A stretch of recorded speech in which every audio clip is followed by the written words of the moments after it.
백범일지는 안중근 의사에 대해 다음과 같이 기록합니다.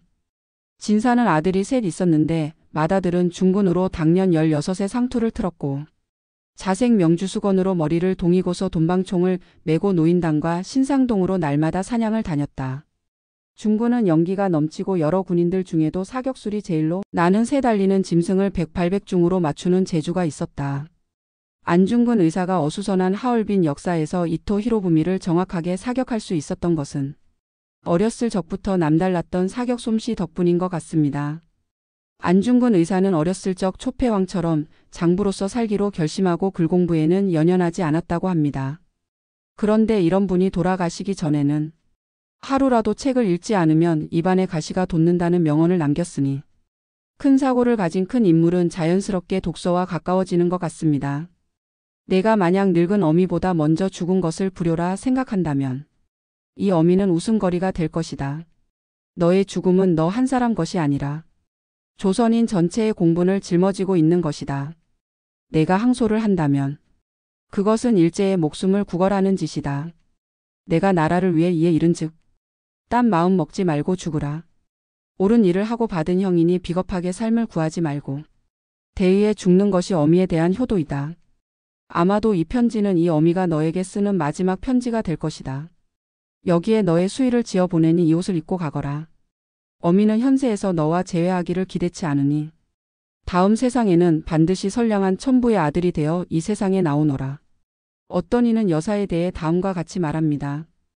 평생에 그렇게 위대한 여걸은 다시 보지 못하였다.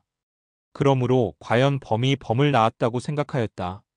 성품이 온화하고 조용했던 그녀는 아들이 공부보다는 때로는 음주가무도 하고 승마와 사냥을 즐기던 행태마저도 그대로 존중하였을 정도로 질책하는 일이 거의 없었다. 조마리아 여사에 대한 기록입니다. 아들에 대한 조마리아 여사의 존중이 큰 인물이 될 수 있도록 도왔다고 생각해 볼 수 있을 것 같습니다. 안중근 의사의 의거 이후 일본 헌병들이 여사를 추궁하자 그녀는 다음과 같이 말했다고 합니다. 이 나라 국민으로 태어나 나라의 일로 죽는 것은 국민된 의무다. 내 아들이 나라를 위해 죽는다면 나 역시 아들을 따라 죽을 따름이다.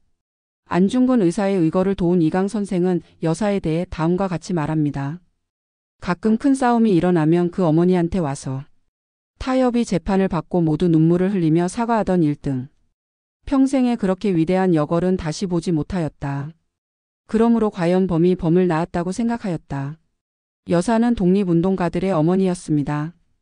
친일신문 경성일보 10월 16일자에는 망부의 속죄는 보국의 정성으로라는 제목 아래 이등공 영전에 고개 숙이다 운명의 아들 준생군이라는 부제 아래 준생이 전날 방문사를 찾아 이토의 영전에 향을 피우고 주지가 준비한 안중근의 위패를 모시고 추선 법요를 거행했다는 행적을 전합니다.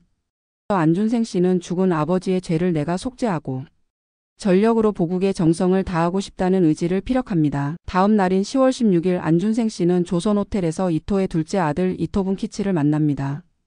이 만남을 담은 사진은 매일신보 10월 18일자에 실립니다. 안중근 의사의 아들 안준생 씨의 친일에 사람들은 호랑이 같은 아버지의 뭐 같은 자식이라고 침을 뱉습니다. 일찍 돌아가셔서 얼굴도 모르는 아버지. 누군가가 준 과자를 먹고 돌연 죽은 첫째 형. 일제 치하에서 영웅의 아들로 구걸하며 살아야 했던 안준생 씨는 살기 위해 친일을 택합니다. 민족반 역자로 변절한 안준생을 체포하여 교수형에 처하라. 중국 관원에게 부탁하였으나 관원들이 실행치 않았다. 백범일지에 기록된 내용입니다.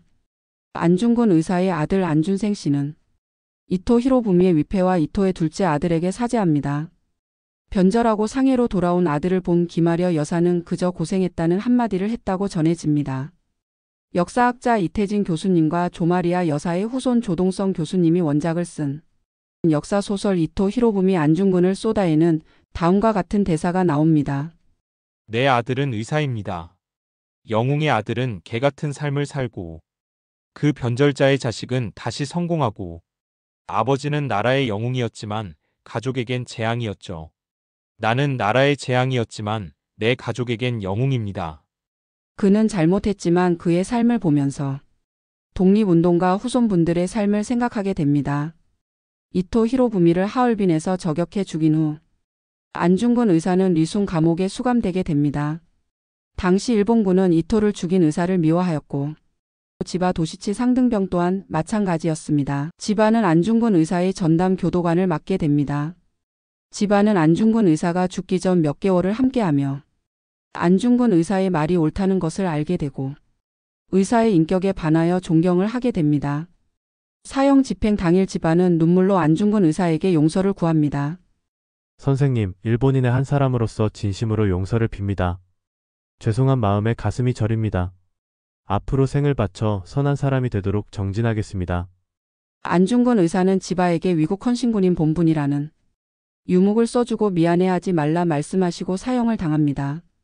안중근 의사가 죽은 후 지바는 제대를 하고 일본인들의 비난에도 절에 안중근 의사의 위패를 모시고서 평생을 기렸다고 합니다.